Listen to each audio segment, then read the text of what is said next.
கர்த்தருடைய பரிசுத்த நாமத்துக்கு மகிமை உண்டாகட்டும்.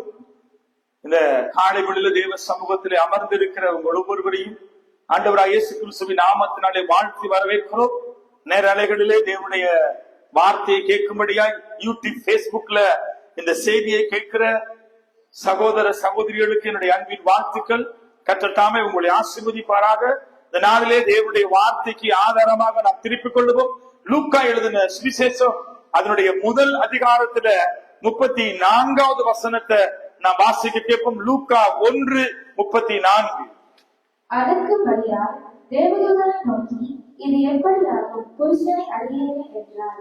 இந்த வசனங்களை நாம் வாசிக்கிற பொழுது மரியாளுடைய இருதயத்தில் இருக்கிறதான ஒரு கேள்வி அங்கே வேதம் சொல்லுகிறது. அங்கே கவனமாய் நாம் அதை கவனிக்கிற பொழுது, அதற்கு மரியாள் தேவதூதனை நோக்கி, இது எப்படி ஆகும்? மரியாளுடைய கேள்வி, மரியாளுடைய சம்பவத்தை நாம் அறிந்திருக்கிறோம். யோசேப்புக்கும் அங்கே மரியாளுக்கும் நிச்சயம் பண்ணியிருக்கிற வேளையில மரியாள் தேவனுடைய பரிசுத்த ஆவியினால கற்பம் தரித்தால். அங்கே தேவதூதன் மரியாளை பார்த்து சொல்லுகிற ஒரு காரியம், உன் கற்பத்திலே ஒரு குழந்தை அங்கே ஒரு கற்பத்தில் ஒரு குழந்தை உருவாகி இருக்கிறது.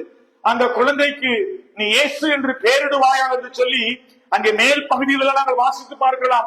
ஆனா மரியாள் சொல்லுகிறாள் என்னவென்றால், ஐயோ, நான் புருஷனே அறியேன், எனக்கும் யோசேப்புக்கும் நிச்சயம் பண்ணப்பட்டிருக்கிறது, ஆனால் நான் புருஷனை அறியேன், இன்னும் திருமணமாகவில்லை, எப்படி இது ஆகும் என்று சொல்லி மரியாள் அங்கே தேவதூதனை பார்த்த கேள்விதான் இன்றைக்கு நான் உங்களை பார்த்து பேசுகிற வார்த்தையானது. இது எப்படி ஆகும்? மரியாள் இந்த கேள்வியை கேட்கிற பொழுது மரியாளுடைய வாழ்க்கையில் அவள் முகம் கொடுத்த காரியங்கள் எத்தனை பயங்கரமா இருந்திருக்கும். கொஞ்சம் நீங்க யோசிச்சு பாருங்க. இன்றைய சமுதாயத்துல கணவனையே அறியாத ஒரு சகோதரி, அல்லது திருமணத்துக்கு முன்பதாக ஒரு சகோதரி ஒரு வயிற்றுல ஒரு குழந்தையை சுமப்பாளானால் அவளுக்கு கிடைக்கிற பெயர் என்ன? அவள் படுகிற வேதனை, அவமானங்கள் எத்தனை? ஆனால் மரியாள் அந்த சந்தர்ப்பத்துல யோசேப்புக்கு மரியாளுக்கு நிச்சயம் பண்ணப்பட்டிருந்தது.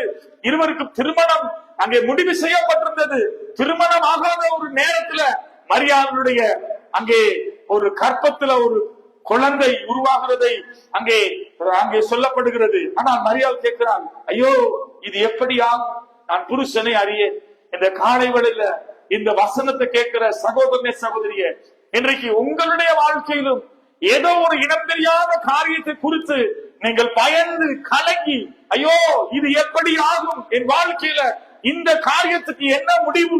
இந்த காரியத்துக்கு என் வாழ்க்கையில என்ன முடிவு உண்டாகும்? இது எப்படி ஆகும்? என் பிள்ளைகளுடைய எதிர்காலங்கள், அல்லது என் குடும்பத்தினுடைய எதிர்கால திட்டங்கள், என் வியாபாரங்கள், ஏதோ ஒரு இனம் தெரியாத ஒரு பயத்துல இன்றைக்கு நம்மளே நாம் எத்தனை பேர் நமக்குள்ளே கேள்வி கேட்டுக்கொண்டு இந்த இடத்துல அமர்ந்திருக்கிறோம். ஐயோ, இந்த பிரச்சனைக்கு முடிவு என்ன? ஐயோ, இந்த காரியத்துக்கு முடிவு என்ன? இது எப்படி ஆகும் என்று சொல்லி இன்றைக்கு பல கேள்விகளோடு கூட இந்த வார்த்தையை நீங்கள் கேட்டுக்கொண்டிருக்கலாம். உங்க வாழ்க்கையில இனம் தெரியாத ஒரு பயம், தீராத வியாதி, அல்லது தீராத கடன் பிரச்சனை, அல்லது தீராத கவலை, கண்ணீர், மறைந்து போகாத, அல்லது நம்முடைய வாழ்க்கையில் நம்மளை ஒடுக்குகிற, வேதனைப்படுத்துகிற, நிந்திக்கிற பலவிதமான சோதனையின் வழிகளிலே, மரண பள்ளத்தாக்கின் வழிகளிலே இந்த வார்த்தையை கேட்கிற நீங்கள் கடந்து போகலாம். உங்க வாழ்க்கையில, உங்க சரீரத்துல இருக்கிற விளையினங்கள், ஏதோ ஒரு காரியத்தின் நிமித்தமாய் நீங்க வேதனையோடு, கண்ணீரோடு, துக்கத்தோடு, ஒரு அங்கலாய்ப்போடு இந்த வார்த்தையை கேட்கலாம். உங்க வாழ்க்கையில இருக்கிற கேள்வி என்ன? இது எப்படி ஆகும்? இந்த காரியத்துக்கு முடிவு என்ன? இந்த பிரச்சனைக்கு முடிவு என்ன? இந்த வியாதிக்கு முடிவு என்ன? இந்த காரியத்தில் எனக்கு ஒரு நன்மை உண்டாகுமா? எனக்கு ஒரு ஆசீர்வாதம் வருமா? நான் காத்திருக்கிறேன் சொல்லி பலவிதமான கேள்விகளோடு கூட இந்த காலை வேளையிலே தேவ சமூகத்தில் அமர்ந்திருக்கலாம் நீங்கள், அல்லது இந்த வார்த்தையை நேரலைகளில் நீங்கள் கேட்கலாம். வீடுகளிலே அமர்ந்திருந்து உங்களை பார்த்து ஆண்டவராகிய தேவனாகிய கர்த்தர் சொல்லுகிற வார்த்தை என்னவென்றால், மரியாள் கேட்டால் இது எப்படி ஆகும் என்று சொன்ன பொழுது வாசிக்கலாம். லூக்கா 1:37 இப்படியாய் சொல்லுகிற வாசிக்கலாம். என்னவா நீங்க யோசிச்சுக்கிட்டு இருக்கலாம், ஐயோ, இது என்ன, இதுக்கு என்ன பிரச்சனை, இதுக்கு என்ன முடிவு, இதுக்கு என்ன பதில் என்று நீங்க யோசிக்கலாம். ஆனா ஆண்டவர் சொல்லுகிறாரு, தேவனாலே கூடாத காரியம் என்னவா? ஒன்றுமில்லை. என்னவா? தேவனாலே இது மனுஷனால கூடாதுதான், ஆனா தேவனாலே கூடாத காரியம் ஒன்றுமில்லை என்று சொல்லுகிறதை அங்கே நாம் கவனித்து பார்க்கலாம். இந்த காலை வேளையில இந்த வசனத்தை கேட்கிற சகோதரனே, சகோதரியே, எனக்கு பிரியமான சகோதரனே, எனக்கு பிரியமான வாலிப தம்பி, எனக்கு பிரியமான தாய் தகப்பனே, உங்க வாழ்க்கையில ஏதோ ஒரு இனம் தெரியாத பயத்துல நீங்க ஏதோ ஒரு காரியத்தை குறித்து கவலைப்பட்டு கலங்கி இருக்கிறீங்களா?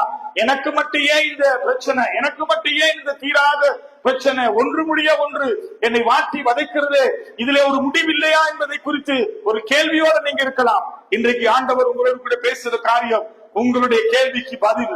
நீங்க உங்களுடைய எதிர்பார்ப்பு, உங்களுடைய மன விருப்பங்கள் எல்லாம் நிறைவேற்றக்கூடிய தேவன் உங்களை பார்த்து சொல்கிற ஒரே ஒரு காரியம், என்னாலே கூடாத காரியம் ஒன்றுமில்லை, தேவனாலே கூடாத காரியம் ஒன்றுமில்லை என்று சொல்கிறதை இந்த நாளிலே தேவனாய் கர்த்தர் உங்களோடு கூட பேசுகிறார். ஆகையினாலே காலைமணியில நம்முடைய வாழ்க்கையில இருக்கிற கவலைகள், வேதனைகள், கண்ணீர்கள், துக்கங்களுக்கு எல்லாம் ஒரே பதில் தேவனுடைய பிரசன்னம் தான். வாசிக்கலாம். பிலிப்பியருக்கு எழுதின நிருபம் 4வது அதிகாரம் அதனுடைய 6வது வசனத்தை நாம் வாசிக்கலாம். பிலிப்பியர் 4:6. நீங்கள் ஒன்றுக்கும் கவலைப்படாமல் எல்லாவற்றையும் குறித்து உங்கள் விண்ணப்பங்களை ஸ்தோத்திரத்தோடு கூடிய ஜெபத்தினாலும் வேண்டுதலினாலும் தேவனுக்கு தெரியப்படுத்துங்கள். நீங்கள் ஒன்றுக்கும் கவலைப்படாமல், வேதம் சொல்கிறது, நீங்க கவலைப்பட வேணாம்னு சொல்லல. என்ன சொல்லுது? ஒன்றுக்கும் கவலைப்படாமல். சும்மா சொன்னா ஐயோ நீங்க கவலைப்படாதீங்க என்று சொல்லும் பொழுது அது ஒரு காரியத்தை குறிக்கிறது. ஐயோ இந்த காரியத்தை குறிச்சு நீங்க கவலைப்படாதீங்க, இந்த வேதனையை குறிச்சு கவலைப்படாதீங்க, உங்க பிள்ளைகளை குறிச்சு கவலைப்படாதீங்க, உங்களுடைய வியாபாரத்தில் நடந்த நஷ்டத்தை குறிச்சு கவலைப்படாதீங்க என்று சொன்னால் அது ஒரு காரியத்தை குறிக்கிறது. ஆனா இங்க வேதம் நமக்கு சொல்லுகிறது, நீங்கள் ஒன்றுக்கும் கவலைப்படாமல் எல்லாவற்றையும் குறித்து வேண்டுதலோடும் ஸ்தோத்திரத்தோடும் துதியோடும் எனக்கு தெரியப்படுத்துங்கள். இன்றைக்கு நம்முடைய கவலைகளை எல்லாம் நம்ம யாரிடத்துல தெரியப்படுத்துகிறோம்? எல்லா மனுஷனிடத்துல போய் சொல்லுங்க, ஐயோ எனக்கு இந்த பிரச்சனை, அந்த பிரச்சனை, என் வாழ்க்கையில இந்த தேவை இருக்கு, கடன் பிரச்சனை இப்படி இருக்கு, பிள்ளைகளுடைய காரியம் இப்படி இருக்கிறது, அல்லது எனக்கு ஒரு இப்படிப்பட்ட ஒரு வியாதி இருக்கிறது, இப்படி பல காரியங்களை குறித்து நாம் என்ன செய்கிறோம்? மனிதனிடத்திலே நாங்க போய் நம்முடைய காரியங்களை பகிர்ந்து கொள்கிறோம். ஆனா வேதம் சொல்கிறது, உங்க வாழ்க்கையில வருகிற எல்லா போராட்டத்துக்கும், எல்லா விலையினத்துக்கும், எல்லா வியாதிக்கும், எல்லா வேலை குறைவுகளுக்கும், எல்லா விதமான கவலைகளுக்கும், கண்ணீரை குறித்து வேதம் சொல்லுகிறது, நீங்கள் ஒன்றுக்கும் கவலைப்படாமல் எல்லாவற்றையும் குறித்து என்னவாம்? ஸ்தோத்திரத்தோடும் துதியோடும் கூடிய ஜெபத்தினாலே எனக்கு தெரியப்படுத்துங்கள் என்று இந்த வேதம் சொல்கிறது. பாருங்க, கடந்த காலம் எல்லாமே சிலருடைய வாழ்க்கையில சிலருக்கு எப்படின்னா கடந்த காலத்தை குறிச்ச கவலை, சிலருடைய வாழ்க்கையில நிகழ்காலத்தை குறிச்ச கவலை, சிலருடைய வாழ்க்கையில எதிர்காலத்தை குறிச்ச கவலை. ஐயோ கடந்த நாள்ல நடந்த சம்பவம் எனக்கு இன்னும் வேதனையாக இருக்குது, நினைக்கும் பொழுதுதான் எனக்கு அது கவலையா இருக்குது. சிலர் சொல்லுவாங்க, ஐயோ இன்னைக்கு நடந்த சம்பவம் எனக்கு உண்மையிலேயே என்னால அது ஏற்றுக்கொள்ளவே முடியல. சிலர் சொல்லுவாங்க, என்னன்னா எதிர்காலம் எப்படி இருக்குமோ, வருகிற காலங்கள் என் பிள்ளைகளுடைய வாழ்க்கை எப்படி இருக்குமோ, என் குடும்ப வாழ்க்கை எப்படி இருக்குமோ, இந்த வியாபாரம் எப்படி முடிய போகுதோ. இப்ப கவலை எப்படி இருக்குன்னா, கடந்த காலத்தை குறிச்ச கவலை, நிகழ்காலத்தை குறிச்ச கவலை, எதிர்காலத்தை குறிச்ச கவலைகள். இன்றைக்கு இப்படிப்பட்ட பல கவலைகள் நம்மை வாட்டி வதைக்கிறது. ஆனா ஆண்டவன் சொல்லுகிறாரு, ஒன்றுக்கு நீ கவலைப்படாத, எல்லாவற்றையும் குறித்து ஸ்தோத்திரத்தோட துதியோட எனக்கு தெரியப்படுத்து. ஆண்டவர் சொல்றாரு, வருத்தப்பட்டு பாரம் சுமக்கிறவர்களே நீங்க எல்லாரும் இடத்துல வாருங்கள், உங்களுக்கு இளைப்பாறுதலை நான் தாரேன்னு சொல்றாரு. ஆனா இன்றைக்கு மனிதர்கள் என்ன செய்யறாங்கன்னா, கவலைய தங்க மேல சுமந்துகிட்டு தோளுல பாரத்தை, சுமக்க முடியாத பாரத்தை சுமந்து ஒவ்வொரு ராத்திரியும் வேதனையும் கண்ணீரும், வேதம் சொல்லுகிற பிரகாரம் தங்கள் படுக்கைய, தங்கள் தலையணைய கண்ணீரினாலே நனைத்து வேதனையோடு கண்ணீரோடு துக்கத்தோடு வாழ்கிறதை பார்க்கிறோம். இன்றைக்கு ஒவ்வொரு மனுஷனும் இந்த கவலையில் இருந்து வெளியே வரத்தான் விருப்பம், இந்த நெருக்கத்துல பாடுகள்ல இந்த பிரச்சனையிலிருந்து வெளியே வரதான் விருப்பம். ஆனா ஒரு மனுஷனாலும் அது கூடாது. காரணம் என்னவென்றால், இன்றைக்கு பலத்தினாலும் அல்ல, பராக்கிரமத்தினாலும் அல்ல, தேவனுடைய ஆவியினாலும் எல்லாம் ஆகும். மனுஷனுடைய பலத்துல நம்ம செய்கிற ஞானத்துல, நம்முடைய சுய புத்தியில செய்யற காரியங்கள் அநேக நேரங்கள் நமக்கு தோற்று போகிறது. ஆனா தேவ சமூகத்துல நாம் நம்முடைய எல்லா விண்ணப்பங்களையும் வேண்டுதல்களையும் ஸ்தோத்திரங்களையும் அவருக்கு தெரியப்படுத்தி அவருடைய பாதத்துல காத்திருந்து அவருடைய சத்தத்தை கேட்டு அவருடைய சித்தத்தை அறிந்து நாம் வாழ நாம் ஒப்புக் கொடுக்கிற பொழுது நம்முடைய வாழ்க்கையில ஜெயம் உண்டாகிறது. இப்படி நம்ம கவலைப்படுகிறதுனால இன்றைக்கு வைத்தியர்கள் சொல்றாங்க, கவலைப்பட்டா என்ன வருதா, பிரஷர் வருது, சுகர் வருது, பிபி ஏறுது இல்லையா, ஹை சுகர் சொல்றது, லோ சொல்றது, இப்படி பல வியாதிகள் இன்னைக்கு வித்தியாசமான வியாதிகளை இன்னைக்கு நம்ம கேட்கிறோம். எதனாலன்னா, ஐயோ நீங்க எதுவும் கவலைப்படாதீங்க, அவர் பயப்படுற மாதிரி அல்லது அவர் ஷொக் ஆகுற மாதிரி அல்லது அவரு கவலைப்படுற மாதிரி எதுவும் அவருக்கு சொல்லாதீங்க. ஏன்னா அப்படி சொல்லும் பொழுது அவரு வியாதி, சுகர் கூடிட்டு பிரஷர் கூடிட்டு சொல்றாங்க. ஆனா இன்னைக்கு இருதயத்தில் இருக்கிற கவலை நம்மளை என்ன பண்ணுமா, வேதம் சொல்கிறது, வைத்தியர் சொல்ல முதலே வேதம் நமக்கு சொல்லிருச்சு, ஒரு மனுஷனுடைய கவலை அவனுக்கு என்னத்தை பண்ணுமான்னா, நீதிமொழிகள் 12:25 வாசிக்கலாம். வேதம் சொல்கிறது, மனுஷனுடைய இதயத்தில் உள்ள கவலை அதை ஒடுக்கும், நல்ல வார்த்தையோ அதை மகிழ்ச்சியாக்கும். மனுஷனுடைய இருதயத்தில் இருக்கிற கவலை அவனை ஒடுக்குமா. ஐயோ கவலைப்பட்டு அப்படியே சுகர் அப்படியே ஏறி, அப்படியே பிபி ஏறி மெல்லிஞ்சு போய் அப்படியே கண்ணெல்லாம் உள்ளுக்கு போய், முந்தியெல்லாம் நல்லா இருந்த ஒரு சகோதரி, நல்லா இருந்த ஒரு சகோதரர், அவங்களுக்கு பெரிய கவலை. என்ன கவலை? பிள்ளைகளை குறித்த கவலை, எதிர்காலத்தை குறித்த கவலை. அதனால அவங்க இன்னைக்கு இப்படி ஒடுங்கி போய் இருக்கிறாங்க. வேதம் சொல்கிறது, இருதயத்தினுடைய கவலை மனுஷனை ஒடுக்குமா. பாருங்க, இன்னைக்கு கவலையை மறக்க உலகத்தார் பல முயற்சிகள் எடுக்கிறாங்க. என்னெல்லாம் எடுக்கிறாங்க? சிலருக்கு கவலை வந்தா ஜலத்தில் அசைவாடணும், அப்படிங்க எதுல, தண்ணீர்ல அப்படியே மிதக்கணும். சிலருக்கு கவலை வந்தா பார்ல போய் உட்கார்ந்து இருந்து என்ன செய்வாங்க, அவங்க அப்படியே அதுல அவங்க அப்படியே மூழ்கி போயிருப்பாங்க. சிலர் இந்த கவலையை மறக்கிறதுக்கு பீச்சு, பார்க்கு, இதுல அப்படி அமைதியான இடத்தை தேடி போவாங்க. சிலர் என்ன செய்வாங்கன்னா, இந்த கவலையை மறக்கிறதுக்கு எவ்வளவோ முயற்சிகள் எடுப்பாங்க, ரிலாக்ஸா இருக்கணும்ன்றதை அவங்க முயற்சி எடுப்பாங்க. இப்படி எடுக்கிற எல்லா முயற்சிகளிலையும் அவர்களுக்கு சில வேளையில் அது தோல்வியா இருக்கும். ஆனா வேதம் என்ன சொல்லுதுன்னா, ஒரு மனசனுடைய கவலைய நல் வார்த்தை என்ன செய்யுமா, அவனை மகிழ்ச்சியாக்குமா. நல்ல வார்த்தை, நல்ல வார்த்தைகள் அவனுக்கு மகிழ்ச்சியாக்குமா. ஆனா மனுஷனுடைய நல்வார்த்தை அல்ல. மனுஷன் பேசுற வார்த்தை எப்படி இருக்கும்? 2 நாளைக்கு வந்து உங்களுக்கு விசாரிப்பாங்க, ஐயோ சிஸ்டர் கவலைப்படாதீங்க, தைரியமா இருங்க, நாங்க உங்களோட இருக்கிறோம். அப்புறமா அவங்கள என்ன செய்யலாது, தேடி பார்த்தாலும் காணலாது இல்லையா. எல்லாம் வாக்குத்தத்தம் பண்ணுவாங்க, உறுதி கொடுப்பாங்க, நான் உன்னை கைவிட மாட்டேன், நான் உன்னை மறக்க மாட்டேன், நான் உன்னோட இருப்பேன், கடைசி வரைக்கும் நான் உன்னோட இருப்பேன் சொன்னவரு ஆளும் இல்ல, அட்ரஸும் இல்ல. ஆனா மனுஷனுடைய வார்த்தைகள் இல்ல நம்மளுக்கு மகிழ்ச்சியை கொடுக்கிறது. மனுஷனுடைய வார்த்தை அல்ல நம்மளை உயிர்ப்பிக்கிறது. பாருங்க, தேவனுடைய நல் வார்த்தை தான் நம்முடைய கவலைகளை, நம்முடைய வேதனைகளை எல்லாவற்றிலும் இருந்து நம்மை விடுதலை ஆக்குறது. ஆகையினாலதான் ஆண்டவருடைய வேத வார்த்தை, கர்த்தராகிய இயேசு கிறிஸ்து அங்கே கவலைப்படக்கூடாது என்பதற்காகத்தான் மலை பிரசங்கத்துல பல வார்த்தைகளை சொன்னார். அதுல ஒரு சில வார்த்தைகளை வாசிக்கலாம். மத்தேயு எழுதின சுவிசேஷம் 6வது அதிகாரம் அதனுடைய 25 தொடக்கம் 28 வரை நான் வாசிக்க கேட்போம். மத்தேயு 5:6வது அதிகாரம் 25 தொடக்கம் 28. ஆகையால் எண்ணத்தை உண்போம், எண்ணத்தை குடிப்போம் என்று உங்கள் ஜீவனுக்காகவும், எண்ணத்தை உடுப்போம் என்று உங்கள் சரீரத்துக்காகவும் கவலைப்படாதீர்கள் என்று உங்களுக்கு சொல்லுகிறேன். ஆகாரத்தை பார்க்கிலும் ஜீவனும், உடைகளை பார்க்கிலும் சரீரமும் விசேஷித்தவைகள் அல்லவா? ஆகாயத்து பட்சிகளை கவனித்து பாருங்கள், அவைகள் விதைக்கிறதும் இல்லை, அறுக்கிறதும் இல்லை, களஞ்சியங்களில் சேர்த்து வைக்கிறதும் இல்லை, அவைகளில் உங்கள் பரமபிதா விலை போட்டுகிறார். அவர்களை பார்க்கிலும் நீங்கள் விசேஷித்தவர்கள் அல்லவா?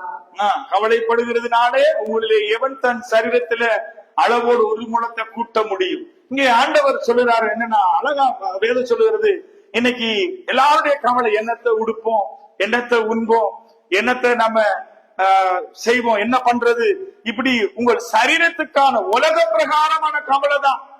என்னவா? உலக பிரகாரமான கவலை, பிள்ளைகளை குறித்த கவலை, பிள்ளைகளுடைய எதிர்காலத்தை குறிச்ச கவலை, ஆகாரத்தை குறிச்ச கவலை, டிரெஸ் குறிச்ச கவலை, தங்களுடைய மேக்கப், நம்முடைய அழகு குறைஞ்சு போயிருக்கு சிலர் கவலைப்படுறாங்க. அதுக்கெல்லாம் அவங்க வேதனைப்படுறாங்க. ஐயோ முந்தியதான் நான் அவ்வளவு பளபளன்னு இருந்தேன், தங்க கலர்ல இருந்தேன், இப்ப இப்படி ஆயிருச்சு, இதெல்லாம் குறிச்சு கவலைப்படுறாங்க. ஆனா ஆண்டவர் சொல்றாரு, ஆகாரத்தை பார்க்கிலும், நீங்க கவலைப்படுகிற உடைகளை பார்க்கிலும் உங்கள் சரீரம் விசேஷித்ததல்லவா? ஆண்டவர் சொல்ல, ஆகாயத்து பறவைகளை கவனித்து பாருங்கள், அவைகள் விதைக்கிறதும் இல்லை, அறுக்கிறதும் இல்லை, களஞ்சியத்துல சேர்த்து வைக்கிறதும் இல்லை, அவைகளை உங்கள் பரமபிதா பிழை கூட்டுகிறார் அல்லவா? அவைகளை பார்க்கிலும் நீங்கள் விசேஷித்தவர்கள்.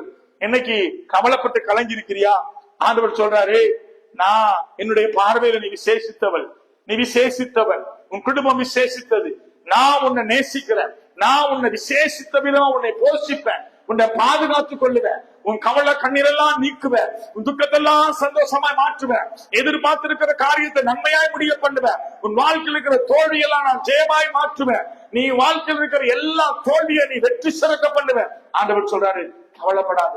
நீ கவலைப்படுறதுனால ஒரு சரீரத்துல ஒரு முளத்தை நீ கூட்டவும் மேலாது, நீ கவலைப்படுறதுனால ஒரு காரியம் நடக்க போறதும் கிடையாது.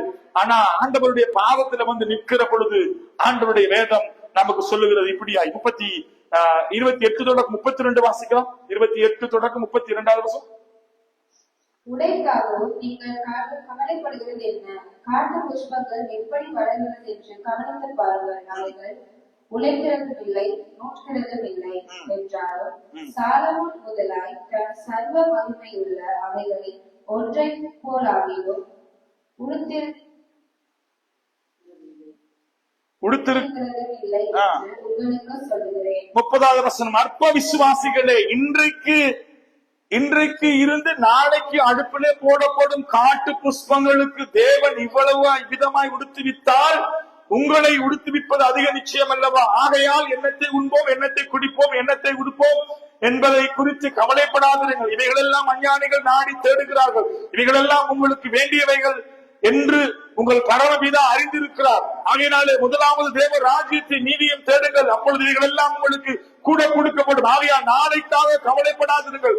நாளைய தினம் தன்னுடையவைகளுக்காக கவலைப்படும் அந்த நாளுக்கு அதனதன் பாடு போதும். ஆண்டவர் சொல்கிறாரு, எல்லாத்தையும் கவனிச்சு பாரு. பூக்கள் இன்னைக்கு பூத்து காலையில பூத்து மாலையில என்ன செய்யலாம், வாடி போயிருது. அத அவ்வளவு அழகுபடுத்தின ஆண்டவர். எவ்வளவு அம்மா இந்த ரோஸ் எவ்வளவு அழகா இருக்கு, இந்த பூ பாருங்க எவ்வளவு அழகா இந்த பூ இருக்குது, அதெல்லாம் பார்த்தா நமக்கு ஆசையா இருக்கு. ஆனா அந்த பூ எவ்வளவு நேரம் இருக்கும்? காலையில பூத்து மாலையில அப்படியே கொட்டி போயிடும். அந்த பூவையே ஆண்டவர் அழகுபடுத்துவாரா இருந்தா, நீ கவலைப்படுற ஆகாரத்துக்கும், நீ கவலைப்படுகிற உடுப்புக்கும், நீ கவலைப்படுகிற சுகத்துக்கும் பலத்துக்கும் இன்னைக்கு கவலைப்பட்டுக்கிட்டு இருப்பேன். ஆண்டவர் சொல்றாரு, அதையே அழகுபடுத்தினா. ஆகாயத்து பறவைகளை பாருங்க, விதைக்கிறதும் இல்ல, அறுக்கிறதும் இல்ல, சேர்த்து வைக்கிறதும் இல்ல, நாள்தோறும் அதையே போஷிக்கிறேன். நான் உன்னை போஷிக்க மாட்டேனா? உன் தேவை சந்திக்கப்படாதா? உன் வாழ்க்கையில் இருக்கிற கவலை கண்ணீரை மாற்ற மாட்டேனா? உன்னுடைய குறைவை நிறைவாய் மாற்ற மாட்டேனா? உன் வியாதியை குணப்படுத்த மாட்டேனா? நீ எதிர்பார்த்திருக்கிற காரியத்தை நன்மையாய் முடிய பண்ண மாட்டேனா? ஆண்டவர் சொல்கிறார், இன்னைக்கு என்ன பிரச்சனைனா, நம்ம கவலைப்பட்டு கர்த்தரை தேடுகிறதெல்லாம் விட்டு தூரமாய் போய் ஆண்டவரை குறித்த நம்பிக்கை விசுவாசமற்றவர்களாய் நம்ம எப்படியாவது இந்த பிரச்சனையிலிருந்து வெளியே வரணும் சொல்லி பல நேரங்களில நாங்க முயற்சி செய்கிறோம். ஆனா நம்முடைய முயற்சிகள் எல்லாம் இன்றைக்கு தோல்வியாய் மாறி இருக்கிறது. ஆகையினால இந்த நாட்களில நாம் விசுவாசிக்க வேண்டும். எப்படின்னா, என் பரமபிதா என்னை பிழைப்பூட்டுவார். இவைகள் எல்லாத்தையும் விட நான் விசேஷித்தவர். ஆகாயத்து பறவைகளை விட நான் விசேஷித்தவர். நான் கவலைகள் எல்லாம் ஒதுக்கி வச்சுட்டு இங்க நான் தேவ சமூகத்தில் அமர்ந்திருக்க போறேன். அதனால சிலருக்கு நாளைய தினத்தை குறிச்ச கவலையா. வாசிக்கலாம் மத்தேயு 6ஆம் அதிகாரம் அதனுடைய 34வது வசனம். ஆகையால் நாளைக்காக கவலைப்படாதீர்கள், நாளைய தினம் தன்னுடையவைகளுக்காக கவலைப்படும். அந்தந்த நாளுக்கு அதிகத்தின் பாடு போதும். என்னவா, நீ எதற்கு கவலைப்படாத என்று ஆண்டவர் சொல்கிறார்னா, நாளைய தினத்தை குறிச்சு கவலைப்படாத. உங்கள் சிந்தையில ஏராளமான கவலை. என்னன்னா கவலை என்ன? என் வேலையை குறிச்ச கவலை, என் விலையினத்தை குறிச்ச கவலை, பிள்ளைகளை குறிச்ச கவலை, என் வாழ்க்கையில எதெல்லாம் நடக்குமோ, இதெல்லாம் எப்படி ஆகுமோ, இதெல்லாம் எப்படி நடக்க போகின்ற பல கவலைகள் இன்றைக்கு நம்முடைய வாழ்க்கையில இருக்குது. அதனால என்ன கவலையோ, என்ன வழியோ, வேதனையோ, ஆண்டவர் அதை மாற்றுவார். வாசிக்கலாம் நீதிமொழிகள் 12:25. மனுஷனுடைய இதயத்தில் உள்ள கவலை அதை ஒடுக்கும், நல்ல வார்த்தையோ அதை மகிழ்ச்சியாக்கும். மனுஷனுடைய இதயத்தில் இருக்கிற கவலை அவனை ஒடுக்குமா? இன்னைக்கு ஒடுக்கப்பட்டு போய் இருக்கிறியா? தேவனுடைய வார்த்தையில தான் உன் கவலை மாறும். தேவனுடைய வார்த்தையில தான் உனக்கு ஜெயம் உண்டாகும். பிலிப்பியர் 4:6 கர்த்தரிடத்துல போய் ஜெபம் பண்ணு. வாசிக்கலாம் பிலிப்பியர் 4:6 வேதம் சொல்லுகிறது.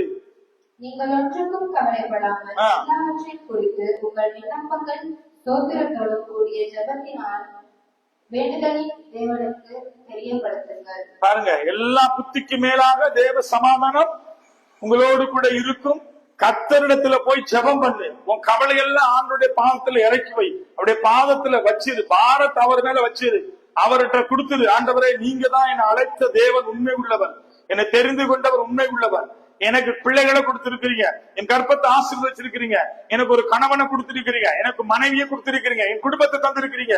ஆண்டவரே, இதெல்லாம் உங்க கருத்துல நான் தாரேன். என்னுடைய ஆவி, ஆத்மா, சரீரம், சித்தம், சிந்தனை, உணர்ச்சி, பேச்சு, கண்ணு, கை, காலு, மூக்கு, வாய் எல்லாவற்றையும் ஜீவபலியாக ஒப்புக் கொடுக்கிறேன். ஆண்டவரே, உங்களுக்கு பிரியமானதை சிந்திக்க, பிரியமானதை பேச, பிரியமானதை பார்க்க, பிரியமானதை தொட, பிரியமான இடத்துக்கு போக, பிரியமானதை செய்ய எனக்கு நீங்க உதவி செய்யுங்கன்னு சொல்லி ஒரு மனுஷன் எப்ப தேவனுக்கு தன்னை ஒப்பு கொடுக்கிறானோ கர்த்தர் அவனை எடுத்து நடத்த அவர் போதுமானவராய் இருக்கிறார். ஆகையினாலே தொடர்ந்து வாசிக்கலாம். இங்க பார்க்கிறோம், முதலாவது நம்ம வாழ்க்கையில இருக்கிற கவலைய மாற்றுகிறது தேவனுடைய வார்த்தையா. என்னவா? தேவனுடைய வார்த்தை தான் நம்முடைய கவலைய மாற்றுமா. இரண்டாவது, பிலிப்பியர்ல சொன்னபடி கர்த்தரிடத்துல போய் நம்ம ஜெபிக்கணுமா. நீ ஜெபம் பண்ணுகிற பொழுது உன் வாழ்க்கை மாறும். உன் விண்ணப்பத்தை கேட்ட, உன் கண்ணீரை கண்டேன்னு சொல்லி ஆண்டவர் சொல்லுகிறார். இந்த காலையில உங்க வாழ்க்கையில உங்களுக்கு கவலை மாறணுமா, தேவ சமூகத்துல போய் ஆண்டவருடைய பாதத்துல சமாதானம் உண்டு, ஆண்டவருடைய பாதத்துல நிம்மதி உண்டு, மனமகிழ்ச்சி உண்டு. பாதத்தை பிடிச்சு காத்துரு. கர்த்தர் உன்னுடைய விண்ணப்பத்துக்கு பதில் கொடுப்பார். மூன்றாவது 1 பேதுரு 5:6-7 வாசிக்கலாம். 1 பேதுரு 5ஆம் அதிகாரம் 6-7. ஆகையால் ஏற்ற காலத்திலே தேவன் உங்களை உயர்த்தும்படிக்கு அவருடைய வலது கைக்குள் அடங்கியிருக்கிறார். என்னவா? ஏற்ற காலத்துல தேவன் உங்களை உயர்த்தும்படி. சகுந்தலா, என்னவா? தேவன் உயர்த்தும்படி அடங்கி நம்ம இருந்தா தான் உயர்த்துவாரு. என்னவா? ஏற்ற காலத்துல தேவன் உங்களை உயர்த்தும்படி அவருடைய பலத்த கரத்துக்குள்ள அடங்கி இருங்கலாம். இன்னைக்கு ஏன் தேவன் உயர்த்தல நம்மள? ஏன் இன்னைக்கு நம்முடைய வாழ்க்கையில உயர்வு இல்ல? நம்ம அவருடைய கரத்துல அடங்கி இல்ல, அவருடைய பாவத்துல நாங்க காத்திருக்கல, அவருடைய நோக்கி நாம கூப்பிடல, எங்க பாரத்தை அவர் மேல வைக்கல. சொல்லாரு, ஏற்ற காலத்துல தேவனாய கர்த்தர் உன்னை, உன் குடும்பத்தையும் பிள்ளைகளை உயர்த்தும்படி அவருடைய பலத்த கரத்துக்குள்ள அடங்கி இருங்கள் என்று சொல்லி அங்கே வேதம் நமக்கு சொல்லு. தொடர்ந்து வாசிக்கலாம். அவர் உங்களை விசாரிக்கிறவரானபடியால் உங்கள் கவலைகளை எல்லாம் அவர் மேல் வைத்து விடுங்கள். நீங்க ஏற்ற காலத்துல உங்களை உயர்த்தும்படி அவருடைய பலத்த கரத்துக்குள்ள அடங்கி இருங்க. அவர் உங்களை விசாரிக்கிறவரா இருக்கிறபடினால உங்கள் கவலைகள் எல்லாம் அவர் மேல் வைத்து விடுங்கள். இன்னைக்கு ஆண்டவர் சொன்னாரு, உங்களை விசாரிக்கிற தேவனை நீங்க அறிஞ்சிருந்தீங்களா இருந்தா அவரிடத்துல போய் உங்கள் கவலைகள் எல்லாம் வச்சிருங்க. அவரிடத்துல போய் சொல்லுங்க, உங்க வேதனையை சொல்லுங்க, கண்ணீரை சொல்லுங்க, துக்கத்தை அவருடைய பாதத்துல வைங்க, பாரத்தவுடைய பாதத்துல வைங்க. வேதம் சொல்லு, அவர் உங்களை விசாரிக்கிறவா இருக்கிறபடினாலே உங்கள் கவலைகள் கண்ணீரெல்லாம் அவருடைய பாதத்துல இறக்கி வைத்து விடுங்கள் என்று வேதம் சொல்கிறது. இன்னைக்கு நம்ம தேவனை தேடுகிறது இல்ல, தேவ சமூகத்துல போய் அமர்றது இல்ல, நேரம் எடுத்து பிரச்சனைகளுக்காக தேவ சமூகத்துல நாம காத்திருந்து ஜெபிக்கிறது இல்ல. நம்ம என்ன செய்யறோம்னா, நம்ம ஓடி ஓடி ஓடி இந்த பிரச்சனையில வெளிவர நாம முயற்சி பண்ணுகிறோம். என்னது? ஒரு கடனை அடைக்கிறதுக்கு இன்னொரு கடனை போய் வாங்குறோம். என்னவா? என்ன நடக்குது? அடங்கி இருக்கிறியா தேவனுடைய பலத்த கரத்துக்குள்ள? தேவன் உன்னை உயர்த்தும்படி, உன்னை ஆசீர்வதிக்கும்படி அவர் மேல பாரத்தை வச்சிருக்கிறியா? அவர் மேல நம்பிக்கையா இருக்கிறியா? கர்த்தர் மேல நம்பிக்கை இல்ல. தேவன் எல்லாம் ஏற்ற காரியத்துல நேர்த்தியாய், அதனதன் காலத்துல நேர்த்தியாய் செய்வார் என்கிற நம்பிக்கை இல்ல. மாமிசத்துல எடுக்கிற முடிவுகள், ஓடி ஓடி ஓடி ஓடி அப்படியே அலைஞ்சு கொண்டு திரிகிறது ஆவாரை போல. அடங்கி இரு, அவருடைய பாதத்துல காத்துரு, அவருடைய சமூகத்துல தரித்து நில்லு, ஜெபத்துல காத்துரு, எல்லாவற்றையும் ஜெபத்துல ஸ்தோத்திரத்தோட துதியோட எனக்கு தெரியப்படுத்து. பிரச்சனை எல்லாம் போய் அடுத்த வீட்டுக்காரனுக்கு சொல்லாத, அடுத்த வீட்டுக்காரி இடத்துல போய் பகிர்ந்து கொள்ளாத. உன் பிரச்சனை எல்லாமே நீ வாழுகிற அந்த கிராமத்துல எல்லாருக்கும் தெரியும், ஆனா ஆண்டவருக்கு மட்டும் தெரியாது. எல்லாருக்கும் தெரியும், இவங்க வாழ்க்கை இப்படி, கணவர் இப்படி, பிள்ளைகள் இப்படி, இத்தனை லட்சம் ரூபாய் கடன் இருக்குது, இவங்களுக்கு இந்த வியாதி இருக்குது, இவங்க வாழுகிற வீடு, வீட்டு பிரச்சனை இப்படி இருக்கு, எல்லாமே சுத்தி இருக்கிற எல்லா மனுஷருக்கும் தெரியும். ஆனா யாருக்கு தெரியாது? தேவனிடத்துல போய் நம்ம சொல்லுறது இல்ல. அதனால வேதம் சொல்லுகிறது அடங்கி இரு, ஏற்ற காலத்துல கர்த்தர் உன்னை உயர்த்தும்படி. அதனால அவருடைய கரத்துக்குள்ள நாம் அடங்கி இருக்க வேண்டும். இன்னைக்கு எத்தனை பேர் தேவனாய் கர்த்தர் நம்ம உயர்த்தி இருக்கிறான்னு சொல்லி நம்மள கொஞ்சம் அப்படி தட்டி பாப்பமா இருந்தா ஏன் நம்முடைய வாழ்க்கையில உயர்வு இல்லை? அதனால நீ தேவ பாதத்துல அடங்கி இருக்கிற பொழுது அவருடைய கரத்துக்குள்ள அடங்கி இரு, ஏற்ற காலத்துல உயர்த்துவார். என் பரமபிதா என்ன செய்யறாராம்? அந்த ஆகாயத்து பறவைகளையே பிழைப்பூட்டுறாராம், அவர்களுக்கே ஆகாரம் கொடுக்கிறாராம், அந்த புஷ்பங்களை உடுத்திருக்கிறாராம், அதற்கு அளவு கொடுக்கிறாராம். அதை பார்க்கல விசேஷித்தவர் அல்லவா நீங்க? நான் உங்களை போஷிக்க மாட்டேனோ, நான் உங்களை உயர்த்த மாட்டேனோ, உங்களை ஆசீர்வதிக்க மாட்டேனோ? ஆண்டவர் இன்னைக்கு நம்மை பார்த்து சொல்லுற காரியம் என்னவென்றால், ஆகையினாலே நன்மைகள் நம்மை நாடி வரும், ஜெபத்துக்கு பதில் வரும்.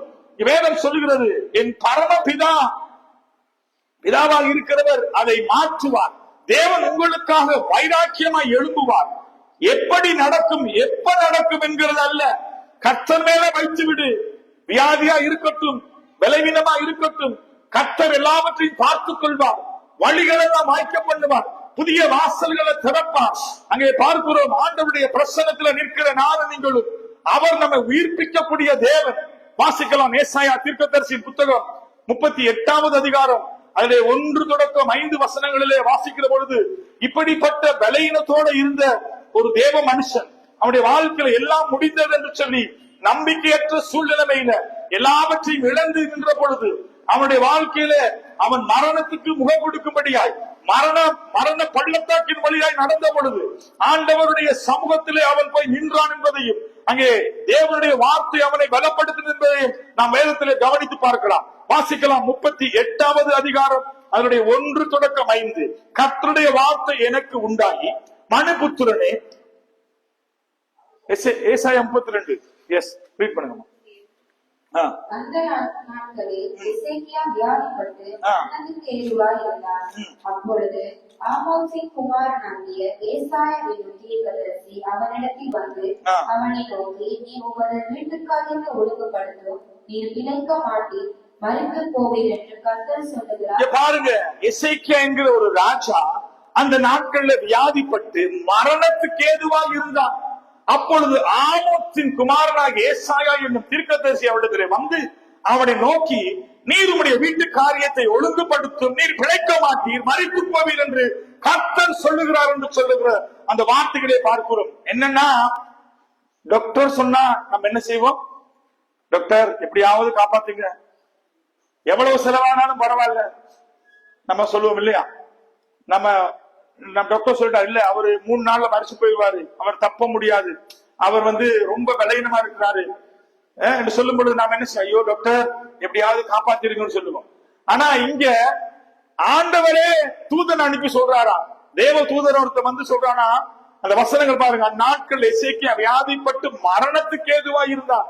அப்பொழுது ஏசாயா தீர்க்கதரிசியின் அவரிடத்திலே வந்து அவரை நோக்கி சொல்றாரு, நீங்க சாக போறீங்க, உங்க வீட்டு காரியங்கள் எல்லாம் ஒழுங்குபடுத்துங்க, இந்த சொத்து பிரிச்சு கொடுக்கிற விஷயங்கள் எல்லாம் யார் யாருக்கு, நீங்க செத்ததுக்கு பிறகு பிள்ளைங்க என்ன செய்வாங்க, அடிச்சு கொள்ளுவாங்க, சண்டை போடுவாங்க, இப்பவே எல்லாம் ரெடி பண்ணிருங்க, வீட்டு காரியத்தெல்லாம் ரெடி பண்ணிருங்க, நீங்க பிழைக்க மாட்டீங்க, சாக மாட்டீங்கன்னு சொல்லி ஒரு ராஜாவிடத்துல போய் தேவ தூதன் தேவன் சொல்லும்படி சொன்ன ஒரு தீர்க்கதரிசி போய் ஏசாயா தீர்க்கதரிசி எசேக்கியா ராஜாவுக்கு சொல்றான். இன்னைக்கு உங்களுக்கிட்ட ஒருத்தர் வந்து ஆண்டவரே வந்து சொல்றாரு, மகளே ஓட்டம் ஓடி முடிஞ்சிருச்சு, நீ இத்தனை தேதி இத்தனை மணிக்கு நீ மறிக்க போறோம் சொன்னா நாம என்ன செய்வோம்?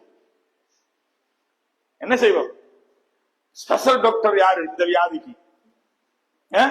அவரை போய் சந்திப்போம். அவரிடத்துல போய் நம்ம எப்படியாவது தங்கியாவது இருந்து, எவ்வளவு தூரமா இருந்தா பரவாயில்ல, இந்தியாவுக்கு கொண்டு போமா, என்னென்ன ஹாஸ்பிட்டல்லாம் இருப்போம், எத்தனை லட்சம் செலவழிச்சு நம்ம என்ன செய்ய பார்ப்போம்? இன்னொரு 10 வருஷம் உலகத்துல வாழ்ந்து குப்பை கொட்டுவோம், இன்னொரு 10 வருஷம் உலகத்துல வாழ்ந்து யாரையாவது ஏமாத்துவோம், சுத்தமாத்து பண்ணுவோம், இப்படியே வாழ்ந்துருவோம் நம்ம நினைப்போம். ஆனா இந்த ராஜாவுடைய வாழ்க்கையில பாருங்க, இப்படிப்பட்ட ஒரு சம்பவத்தை அவன் கேட்ட பொழுது, நீங்க சாக போறீங்கன்னு சொன்ன பொழுது அவன் உடனே போய் வைத்தியர் தேடல்ல, அல்லது பிள்ளைகளெல்லாம் கூப்பிட்டு பாருங்க, நான் ஆண்டவர் சொல்லிட்டாரு, என்னுடைய மரண நாள் நியமிக்கப்பட்டிருக்கு, நான் சாக போறேன், எல்லாரும் கவனமாயிருங்க, அக்கா தம்பிமாரெல்லாம் ஒருத்தர் பாத்துக்கிறீங்க, சண்டை போடாதீங்க, சொத்தெல்லாம் நான் பிரிச்சு தாரோட சொல்லி பிரிச்சு கொடுத்து அந்த காரியங்களை செய்யல. அவர் என்ன செய்யறாருன்னா, அந்த வசனங்கள் சொல்கிறது மரித்து போவீர் என்று கர்த்தர் சொல்லுகிறார் என்றான். 38 வசனம். அப்பொழுது எசேக்கியா ராஜா முகத்தை சுவர்புறமாக திருப்பி கர்த்தரை நோக்கி, கர்த்தாவே, நான் உமக்கு முன்பதாக உண்மையும் மன உத்தமுமாய் உமது பார்வைக்கு நலமானதையே செய்தேனே என்பதை நினைத்தருளும் என்று விண்ணப்பம் பண்ணி எசேக்கியா ராஜா மிகவும் அழுதான். சொல்றான், வந்து தைரியமா போய் சொல்றான், ஆண்டவரே என்ன கொஞ்சம் திரும்பி பாருங்க, என் வாழ்க்கையை கொஞ்சம் திரும்பி பாருங்க. எவ்வளவு உண்மையா இருந்த ஆண்டவருக்கே அவன் சவால் கொடுக்கிறான். எவ்வளவு உத்தமமா இருந்த, உம்முடைய பார்வைக்கு நலமானதெல்லாம் நான் செய்தேன், என்னிடத்துல ஒரு தீமையும் இல்ல, ஒரு பாவமும் இல்ல, உம்முடைய பார்வையில நான் உமக்கு பிரியமாய் வாழ்ந்தேன், எனக்கு ஏன் ஆண்டவரே இந்த மரணம்? இன்னைக்கு நம்ம ஆண்டவர் பார்த்து அப்படி கேட்க முடியுமா? நம்ம எத்தனை பேர் போய் சொல்ல முடியும், ஆண்டவர், ஆண்டவரே என்னை சோதிச்சு பாருங்க, நான் வார்த்தையில உண்மையா இருந்த, பரிசுத்தத்தில் உண்மையா இருந்த, தேவனுக்காக நான் வைராக்கியமா நின்ற, இடத்துல நீங்க ஒரு குற்றத்தையும் குறைவே நீங்க பார்க்க முடியாது என்று சொல்லி நமக்கு சொல்ல முடியுமா? ஆனா எசேக்கியா ராஜா சொல்றாரு, தேவனிடத்துல சொல்றாரா, போய் செவர் பக்கமாய் முகத்தை திருப்பி, வைத்தியர்கிட்ட போகல, ஐயோ இதுக்கு என்ன யாரு ஸ்பெஷல் டாக்டர் யாரு இருக்காங்க டாக்டரை தேடி போகல, அல்லது எத்தனை லட்சமானாலும் பரவாயில்லன்னு சொல்லி பெரிய பெரிய வெளிநாடுகள்ல கொண்டு வைத்தியம் செய்ய ஆரம்பிக்கல, அல்ல பரவாயில்ல நம்ம மரிச்சு போனாலும் பரவாயில்ல, நம்ம பரவாயில்ல நம்ம வாழ்ந்துட்டோம், பிள்ளைகளுக்கு சொத்தெல்லாம் பிரிச்சு கொடுத்துருவோம், நம்ம இல்லாத காலத்துல அவங்க சண்டை போடுவாங்கன்னு சொல்லி அந்த காரியத்தையும் செய்யல. அவர் போய் ஆண்டவரிடத்துல கேட்கிறார், ஆண்டவரே, எசேக்கியா ராஜா சொல்லுறார் என்னன்னா, கர்த்தாவே, நான் உமக்கு முன்பாக உண்மையுள்ள மன உத்தமம் உள்ள, பாருங்க, உமது பார்வைக்கு நலமானதையே செய்தேனே, நினைத்து பாருங்க என்று விண்ணப்பம் பண்ணி மிகவும் அழுதான். பிரச்சனை வரும்போது தேவ சமூகத்துல விண்ணப்பம் பண்றியா? அவருடைய பாதத்துல கண்ணீர் வடிக்கிறியா? அவருடைய சமூகத்துல போய் நின்றியா? போராடி ஜெபிக்கிறியா?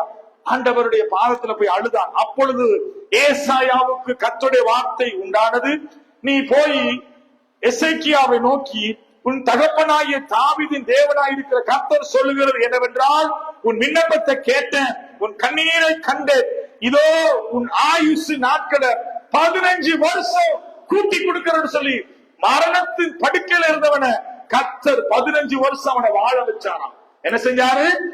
வாழ வைத்தார். மரண படுக்கையில தூக்கி எடுத்தாரு. ஒரு நாள் 2 நாள் இல்ல, 15 வருஷம் அவனோட வாழ்க்கைய ஆண்டவர் கூட்டி கொடுத்தாராம். ஏதுனால கூட்டி கொடுத்தாருன்னா, கேட்கிறான், நான் உண்மையும் உத்தமமாய் உம்முடைய பார்வைக்கு நலமானதையே செய்தேன் என்று சொல்லி தேவ சமூகத்துல போய் விழுந்து புலம்பி அழுது ஆண்டவரிடத்துல விண்ணப்பம் செய்தான். ஆண்டவர் சொல்றாரு, நான் உன் விண்ணப்பத்தை கேட்டேன், உன் கண்ணீரை கண்டேன், உன் ஆயுஷ் நாட்களை 15 வருஷம் கூட்டி கொடுக்கிறது சொல்லி ஆண்டவர் அவனுக்கு ஜீவனை கொடுத்தாரு சொல்லி வேதம் சொல்லுகிறது. இன்றைக்கு நம்முடைய வாழ்க்கையில தேவனாய கர்த்தர் நம்ம விண்ணப்பத்தை கேட்க, நம்முடைய கண்ணீரை காண அவர் ஆயத்தமா இருக்கிறாரு. ஆனா நம்ம எப்ப நம்ம கண்ணீரோட சமூகத்துல போய் ஜெபம் பண்ணணும், எப்ப கண்ணீரோட சமூகத்துல போய் நாம நின்றோம், எப்பொழுது அவருடைய பாதத்தை நாம பிடிச்சோம், எப்பொழுது நாம் அவரை பார்த்து நம்ம சொல்லக்கூடிய வாழ்க்கை இடத்துல இருந்தது, நான் உத்தமனா இருந்தேன், நீதிமானா இருந்தேன், தேவனுக்கு பயந்து இருந்தேன், பரிசுத்தமாய் வாழ்ந்தேன், சபை ஆராதனைக்கு வாரந்தோறும் நான் சபைக்கு போனேன், வேதத்தை நான் தினந்தோறும் வாசிச்சேன், தேவ சமூகத்துல இரவும் பகலும் ஜெபத்துல தரிச்சிருந்தேன், தேவ சமூகத்துல அமர்ந்திருந்த வார்த்தையை கேட்கறதுக்கு கீழ்படிச்சேன், தேவன் கொடுத்த ஊழியத்தை கவனமா நான் செய்தேன், சபைக்கு உண்மையா இருந்தேன், ஊழியக்காரனுக்கு உண்மையா இருந்தேன், கர்த்தருக்கு முன்பதாய் மன உத்தம் உண்மையா நான் இருந்தேன்னு சொல்லி இன்றைக்கு சொல்லக்கூடிய விசுவாசிகள் எத்தனை பேர் இன்றைக்கு சபைகள் இருக்கிறாங்க? ஆண்டவருடைய வேதம் சொல்கிறது, பிரச்சனைகள் மாடுகள் வரும் பொழுது, வேதனைகள் துக்கங்கள் கவலைகள் கண்ணீர்கள் வரும் பொழுது, எல்லா விதமான நெருக்கத்துல நிற்கும் பொழுது, எல்லாமே முடிந்தது என்று சொல்லி மரண பள்ளத்தாக்கின் வழியில நீங்க போகிற பொழுது தேவனை நோக்கி கூப்பிடு, அவரை நோக்கி சத்தமிடு. எசேக்கியா ராஜா அவருடைய பாதத்தை பிடிச்சு அழுதான். அங்கே சொல்லுகிறான், அங்கே ஆண்டவரே, நான் உங்களுடைய சமூகத்துல வந்து நிற்கிறேன்னு சொல்லி தன்னை தாழ்த்தினான், தேவனுக்கு முன்பதாக தன்னை ஒப்பு கொடுத்தான். வேதம் நமக்கு சரியாக வார்த்தை சான்று கொடுக்கிறது. ஏசாயாவுக்கு கர்த்தருடைய வார்த்தை உண்டாகி, எந்த மனுஷனை தீர்க்கதரிசியை சொல்லி அனுப்புனாரோ, நீ சாக போற, உன் வீட்டு காரியத்தெல்லாம் ஒழுங்குபடுத்து சொல்லி அனுப்புனார் ஆண்டவர், அதே தீர்க்கதரிசியை திரும்பி கூப்பிடுறாரு, போய் சொல்லு, உன் விண்ணப்பத்தை கேட்ட, உன் கண்ணீரை கண்ட, உன் ஆயுஷ 15 வருஷம் கூட்டி கொடுத்துருன்னு சொல்றாரு. இன்றைக்கு உங்க வாழ்க்கையில இன்றைக்கு இது எப்படி ஆகும் என்று சொல்லி ஒருவேளை இனம் தெரியாத ஒரு பயத்தோட, வேதனையோட, கவலையோட, கண்ணீரோட துக்கத்தோட பிள்ளைகளுடைய காரியங்களை குறித்து, பிள்ளைகளுடைய எதிர்காலத்தை குறித்து, ஏதோ உங்களுடைய எதிர்கால திட்டத்தை குறித்து கவலைப்பட்டு கலங்கி வேதனையோட துக்கத்தோட இருக்கிற உங்களுடைய வாழ்க்கையில ஆண்டவர் சொல்லுகிற ஒரே ஒரு காரியம் என்னவென்றால், அவருடைய பலத்த கருத்துக்குள்ள அடங்கியது. ஏற்ற நேரத்துல கர்த்தர் உயர்த்துவார். விண்ணப்பத்தோடு, வேண்டுதலோட, ஸ்தோத்திரத்தோட, துதியோட எனக்கு தெரியப்படுத்து. எல்லா வாரத்தையும் அவர் மேல வச்சிரு.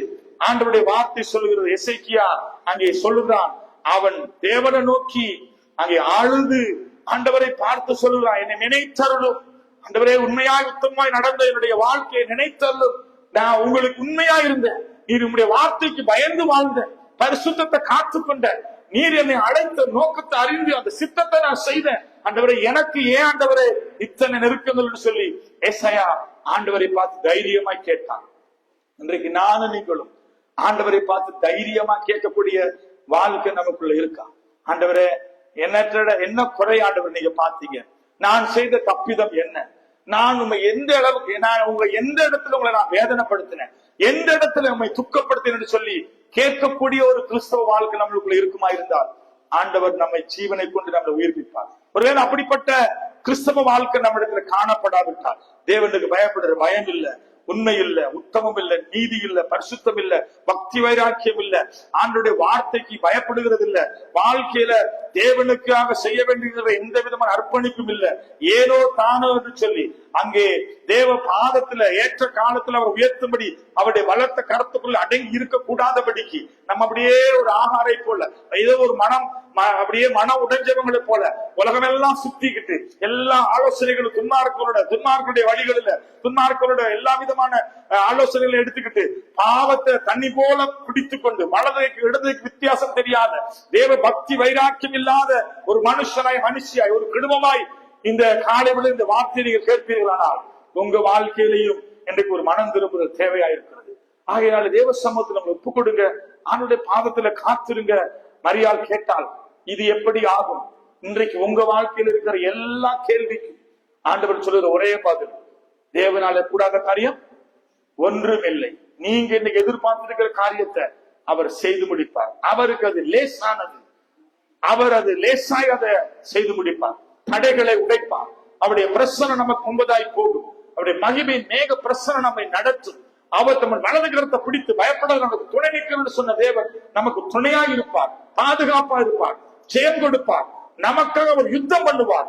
தேவனாய் கர்த்தர் நமக்கு முன்பதாய் போய் குணமெல்லாம் செம்மையாய் மாற்றுவார், கண்ணீரெல்லாம் துடைப்பார், நம்முடைய வாழ்க்கையை இழந்து போனதை ரெட்டிப்பாய் தருவார்.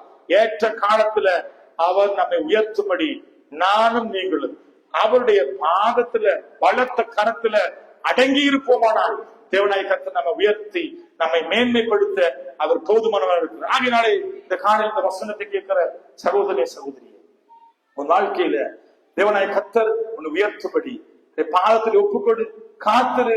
கர்த்தர் உன்னை ஆசீர்வதித்து உன் எல்லைகளை விஸ்தாரப்படுத்துவார். உன் விண்ணப்பத்தை கேட்ட, உன் கண்ணீரை கண்டேன்னு சொன்ன ஆண்டவர் உன் வாழ்க்கையில் இருக்கிற எல்லா துக்கத்தை மாற்றி உன்னை உயர்த்தி உன் தலையை நிமிர பண்ணக்கூடிய தெய்வம் இந்த காலைவெளியிலே பெரிய காரியங்களை செய்வார், ஆச்சரியமான காரியங்களை செய்வார்.